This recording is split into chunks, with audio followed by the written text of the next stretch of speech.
पिछले 5 महीने से अपनी मांगों को लेकर किसान संगठन शंभू बॉर्डर पर बैठे हुए हैं, जिसके बाद कहीं ना कहीं वहां की जो आम जनता है, वहां के व्यापारी हैं, उन्हें कहीं ना कहीं परेशानी का, दिक्कतों का सामना करना पड़ रहा है। जिसके बाद आपको बता दें कि लोगों की समस्या को देखते हुए हरियाणा पंजाब हाईकोर्ट द्वारा आज एक आदेश दिया गया है, जिसमें हरियाणा सरकार को साफ तौर पर कहा गया है कि वो 1 हफ्ते के अंदर अंदर इस बॉर्डर को, इस जगह को खाली करवाएं। हालांकि साफ तौर पर यह भी कहा गया है कि जो कानून व्यवस्था है, लॉ एंड ऑर्डर है, उसे ना बिगड़ने दिया जाए। जिसके बाद आपको बता दें कि करनाल में आज किसान नेता, जिनकी किसान आंदोलन में जो है अहम भूमिका रही थी, वो भी आज करनाल पहुंचे। उसके साथ ही अगर हम बात करें तो पिछले 5 महीनों से लगातार अपनी मांगों को लेकर किसान संगठन वहां पर डटे हुए हैं। जिसके बाद एक फैसला जो है हरियाणा सरकार को जो है कहा गया है कि 1 हफ्ते के अंदर अंदर वो इस बॉर्डर को, शंभू बॉर्डर को जो है खाली करवाए बिना कानून व्यवस्था बिगड़े। क्या कुछ किसान नेता गुरनाम सिंह जुडूनी का कहना है, देखिए तस्वीरें। ने आज एक फैसला दिया है कि 1 हफ्ते के अंदर जो है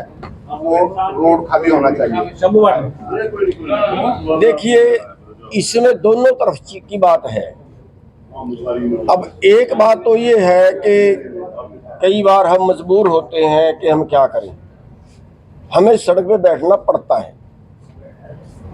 तो वो होता है कि आरजी 1 दिन के लिए, 4 घंटे के लिए, 2 घंटे के लिए।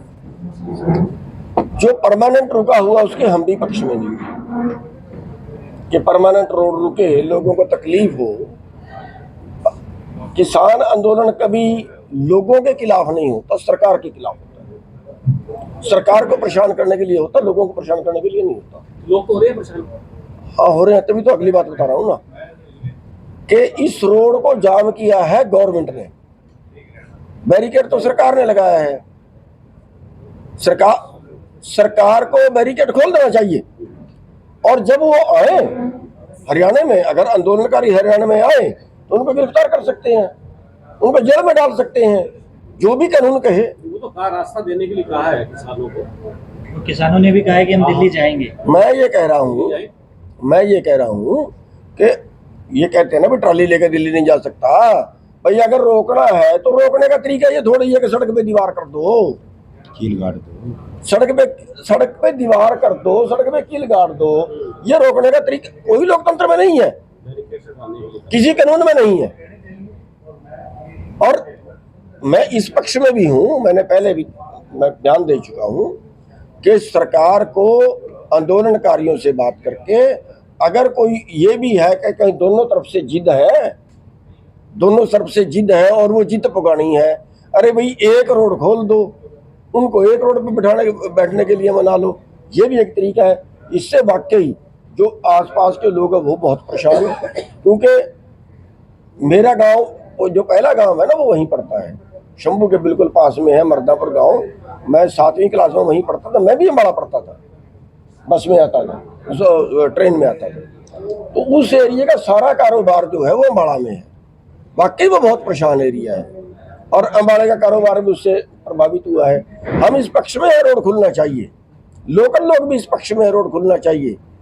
लेकिन ये तो सरकार ने बंद किया हुआ, सरकार कहीं ना तो बात कर रही है, पिछले 5 महीने से आपके सामने है, ना तो बात कर रही है, ना रोड खोल रही है। सरकार को आदेश हुए हैं, सरकार को खासतौर आदेश हुए इस मामले को लेकर। हाँ बिल्कुल, सरकार को आदेश हुए होंगे, सरकार को मानना चाहिए वो आदेश को। मोर्चे ने अनाउंस किया कि वो दिल्ली की तरफ जाएंगे, तो आप सपोर्ट करेंगे, आपकी यूनियन सपोर्ट करेगी? नहीं, हम सपोर्ट नहीं कर रहे हैं, हमारे से उन्होंने कोई बात नहीं की है। बल्कि हम उनके पास सपोर्ट करने गए थे, उन्होंने हमारी सपोर्ट लेने से मना कर दिया कि जो राजनीति करेगा उसका कारण क्या है। कौन सा मोर्चा है ये वाला जो आपसे मदद हुई है? ये एक किसान मजदूर मोर्चा, एक SKM राजनीतिक बना लिया उन्होंने, नाम रख लिया। सरकार कुछ संगठन है, पंजाब के सारे संगठन शामिल नहीं है। कानूनी साहब सरकार कहती है कि बिना ट्रैक्टर के या बिना ट्राली के वो शांतिपूर्ण प्रदर्शन करें दिल्ली में, सरकार उनको आमंत्रित करेगी। देखिए, वो काम उनका और सरकार का है, वो टकराए वो ना टकराए, सरकार कैसे उनको रोके, लेकिन दीवार करना बिल्कुल गलत है। सड़क रोकना, सरकार ही सड़क रोक दे, ये बिल्कुल गलत है। हाईकोर्ट ने सर ये भी कहा है कि लॉ एंड ऑर्डर को बिना डिस्टर्ब किए किसान आगे जा सकते हैं। तो आपको लगता है अगर वो बिना ट्राली के किसी और मीन्स ऑफ ट्रांसपोर्ट? ऐसा है जी, वो तो डिस्टर्ब करने के लिए जा रहे हैं, बिना डिस्टर्ब करने के लिए तो वो जा ही नहीं रहे। ये तो उनको भी पता है कि वो बस में वहाँ जाके बैठ जाएंगे तो कोई उनको पूछने वाला नहीं है। ये तो उनको ही पता है। और सर 100 बात की एक बात ये 4 महीने पहले इलेक्शन था, इलेक्शन में वोट लेने के लिए जबरदस्ती इन्होंने दीवार खींच दी, कील लगा दी वहां शंभू बॉर्डर पे भाई ताकि वोट मिलेंगे हमारे को। एक 2 लड़के हैं वो जेल में डाल रखे हैं, एक लड़के पे इतने केस लगा दिए हैं कि वो ये चीज है उनकी। देखिए वो जो मतलब कोई समर्थन नहीं आपका? वो नहीं, हमारा समर्थन उन्होंने लिया ही नहीं। मैं बता तो रहा हूँ, मैं दोनों के पास गया, मैं पंधेर के पास भी गया, मैं डल्लेवाल के पास भी गया कि भी हम समर्थन करने के लिए तैयार हैं। वो कहते हैं पहले बयान दो कि हम राजनीति रहेंगे, हम राजनीति नहीं करेंगे। मैंने कहा मैं तो करूंगा, मैं क्यों कहूँगा राजनीति नहीं करूंगा, हमारी वोट नहीं है। आजादी के टाइम में और क्या मिला, हमने हजारों लोग मरवाए हैं, आजादी के टाइम में वोट का अधिकार मिला, वो हम अपना खो दें। और कितने नलायकी है इस बात की कि हम राजनीति के रहेंगे, जहाँ कानून बनते हैं वहां तो हम जाएंगे नहीं, हम सड़क पर बैठ के डंडे से मनवाएंगे। ये कौन सा तरीका है? 3 महीने बाद चुनाव है अक्टूबर में, तो गुरनाम सिंह चढ़ूनी की पार्टी कितनी सीटों पर चुनाव लड़ेगी? 90 सीटों तैयारी होगी किसी आपकी? अकेले लड़ेंगे या किसी के समर्थन? अकेले लड़ेंगे। तैयारी होगी आपकी? समर्थन हुआ तो बाद में देखेंगे सर, किसका क्या होता है। साहब अभी 4 परिवारों को मतलब बेदखल को कर दिया, उनके घर पर छोड़ दी है अभी 26 तारीख को। तो उसमें एसजीपीसी वाले भी आए, काफी लोग आए। कहाँ पे तोड़ दिए? अमुक गाँव है, वहाँ पर 4 सिख परिवारों के घर ध्वस्त कर दिए बुलडोजर चला के सरपंच ने। देखिए हमारे सामने एक केस आया था। नंबर 1 बात तो है, जब उनको केस था तो उनको आना चाहिए था हमारे पास। हमारे पास एक केस आया था, चीका के पास में एक गांव है, वहाँ का केस आया था। वो ये करते हैं जो वहाँ जाके हमें मालूम हुआ कि जिसके ऊपर नशा बेचने के केस है और उनके मकान पंचायती जमीन में है, वहाँ का जो केस है चीके का, उसकी मैं बात कर रहा हूँ, वो केस है। लेकिन वहाँ भी हम सैकड़ों लोग पहुँच गए थे और जाके कहा था जो दिखाओ तोड़ के, कैसे तोड़ते, हम अंदर दब के ही मरेंगे हम। वहाँ वो छोड़ के चले गए थे। चूड़ी साहब, आपको लगता है कि आप एक किसानों की राजनीति करते क्यों रहे? वोटों वालों का राज होना चाहिए कि नोटों वालों का राज होना चाहिए?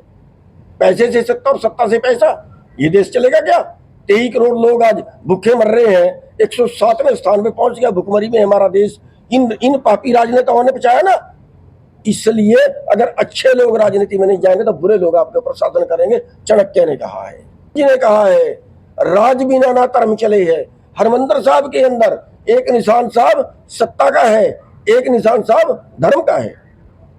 तो जनता भी तो सारी देती है 60%। यहाँ पर पोलिंग, इस बार पोलिंग ग्राफ बड़ा कम हुआ है, जनता भी पूरी तरह से खुल के नहीं आती। क्या करे, दुखी हो गए, दुखी मंच नहीं मिल रहा, किसको डाले?